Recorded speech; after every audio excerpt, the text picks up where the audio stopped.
நல்லதே நடக்கும்.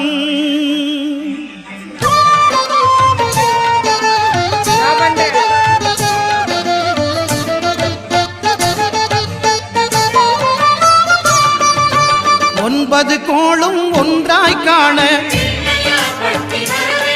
அங்கு கற்பகம் என்னும் கடவுளின் மெய்யில் 9 கோளும் ஒன்றாய் காண அங்கு கற்பகம் என்னும் கடவுளின் மெய்யில்